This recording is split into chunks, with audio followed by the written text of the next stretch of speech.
El nombre de Auschwitz representa en la actualidad la barbarie y la depravación máxima en la que puede caer el ser humano.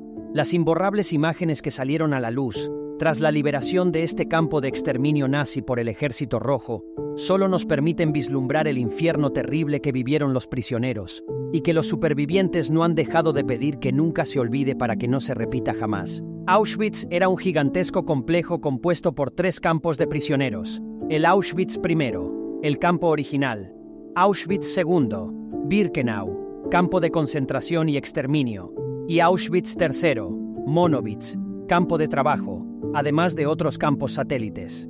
Cuando los soviéticos hicieron su entrada allí, aquel frío 27 de enero de 1945, la mayoría de los guardias ya había huido, anticipándose a las consecuencias que traería la llegada del avance del Ejército Rojo después de su victoria meses atrás en el transcurso de la Operación Bagration, que representó la liberación de toda la Unión Soviética ocupada por los nazis y dio paso a la ofensiva de los rusos en Polonia, hasta llegar finalmente a Alemania. Cuando los soldados soviéticos entraron en Auschwitz, los recibió un hedor insoportable.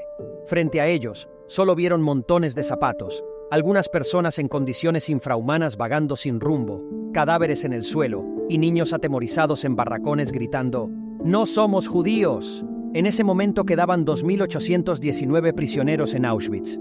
Pero para muchos la liberación llegó tarde. Centenares de presos, demasiado débiles, murieron en sus camas o hacinados en los barracones. Para los soldados fue muy difícil establecer un vínculo de confianza con ellos y hacerles comprender que pertenecían al ejército soviético y estaban allí para liberarles. Al principio había cautela, por su parte y por la de ellos.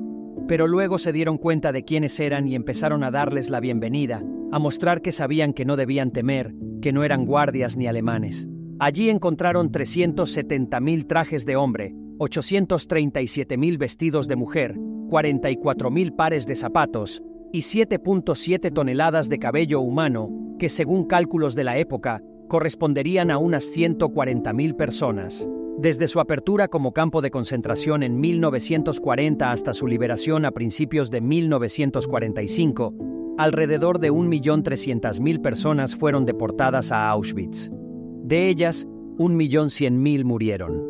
La mayoría eran personas judías, pero había también prostitutas, homosexuales, prisioneros de guerra rusos y gitanos. Auschwitz se convirtió en el mayor campo de exterminio nazi, debido a su privilegiada posición como nudo ferroviario. Vagones para el transporte de ganado, en los que viajaban hacinadas hasta 80 personas, trasladaban a los prisioneros y prisioneras desde Italia, Francia, Hungría, el Báltico, Alemania y por supuesto Polonia. Muchas eran asesinadas en apenas horas. Al bajar, aturdidas y agotadas, eran separadas en 2 filas. La de la izquierda, formada por las más débiles, bebés, embarazadas, ancianos, discapacitados y enfermos, eran encaminadas directamente hacia las cámaras de gas. Allí, estas personas eran despojadas de sus pertenencias y rapadas antes de ser asesinadas con Zyklon B, un poderoso insecticida que causaba la muerte por asfixia. Auschwitz, un nombre que evoca horror y sufrimiento indescriptibles. Reflexionar sobre el campo de concentración es confrontar la oscuridad más profunda de la humanidad.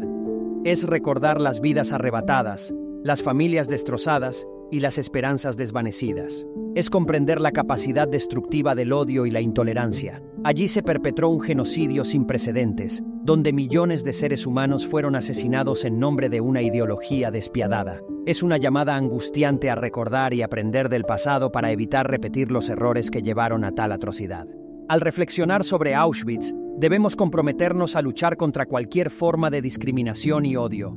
Debemos ser agentes del cambio, promoviendo la inclusión, el respeto y la empatía en nuestras comunidades.